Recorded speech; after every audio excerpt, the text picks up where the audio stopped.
Hello, and welcome back to the What Is channel.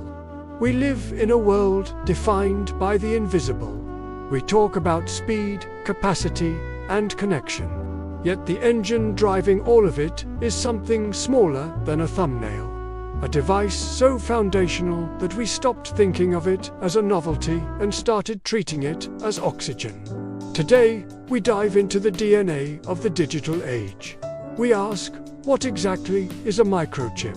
The common perception of a microchip is a tiny, black, rectangular component tucked inside a phone or computer, but that external casing is merely the protective shell.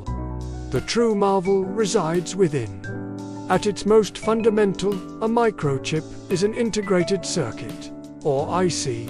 It is a microscopic, highly complex electronic circuit etched onto a tiny slice of semiconductor material, almost always silicon. Think of it this way: before the microchip, complex electronic devices required thousands of individual, distinct components, resistors, capacitors, and transistors, all wired together by hand. Those early computers were room-sized behemoths, prone to failure.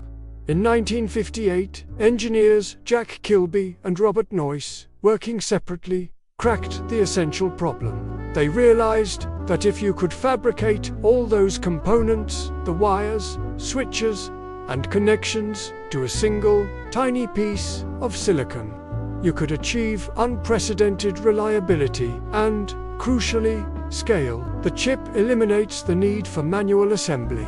It is a complete electronic system, miniaturized to the atomic level.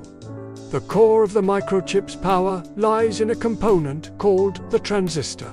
If the chip is a city, the transistor is the individual light switch. It has no moving parts, but it can quickly switch between two states: on, which allows current to pass, or off, which stops the flow. Why two states? Because the entire language of the digital world is built on those two options.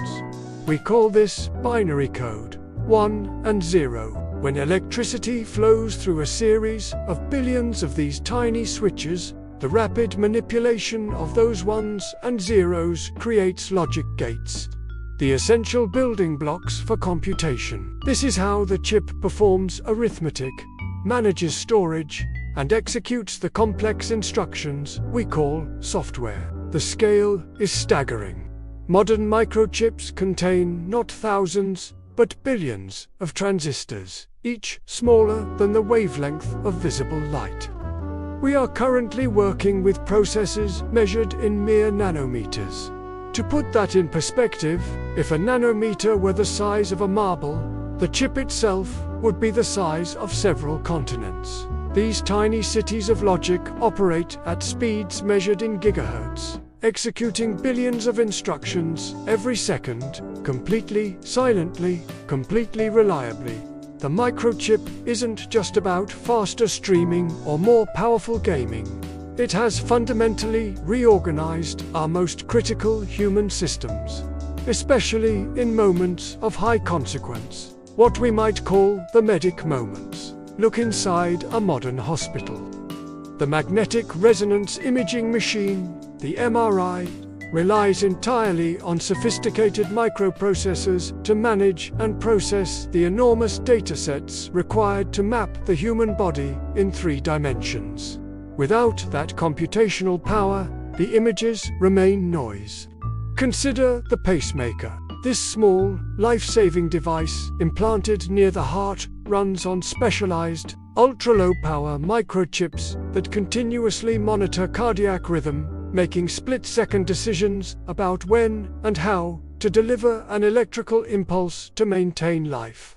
Its reliability is entirely dependent on the integrity of those microscopic circuits. And in diagnostics, the chip is rewriting the future of personalized medicine.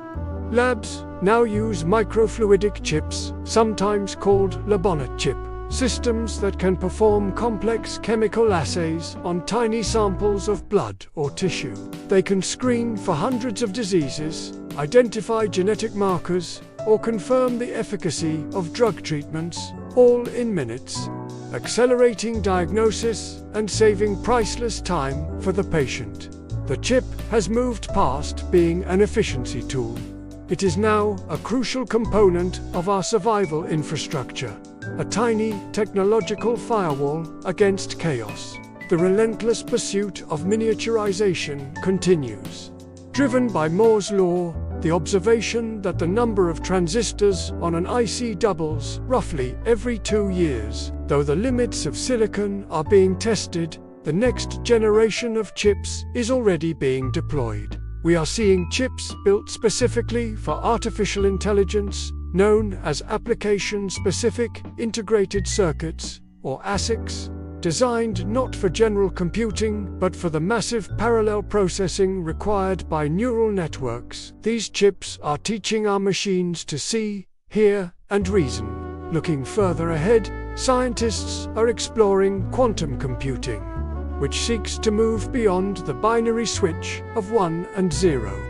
If successful, this technology will use the strange simultaneous states of quantum mechanics to run calculations that would take a traditional supercomputer millennia to complete. The structure may change, but the core principle, integrating complexity onto a single, powerful platform, will remain. The microchip is more than just a piece of technology. It is the ultimate expression of human ingenuity. It is an acknowledgement that the greatest power often resides in the smallest package, and that complexity, when ordered correctly, can fit onto the head of a pin. It underpins our communication, secures our infrastructure, and saves our lives. It is the invisible force that makes the modern world run. And that is what a microchip is. The integrated circuit that transitioned humanity from the industrial age into the information age. Thank you for joining us on this exploration. If you found this dive into the digital microcosmos enlightening, please hit that like button, share this video with someone who might find it fascinating, and definitely subscribe to the channel. We post new factual deep dives every day, ensuring you always know the answer when you ask, "What is?" Until next time.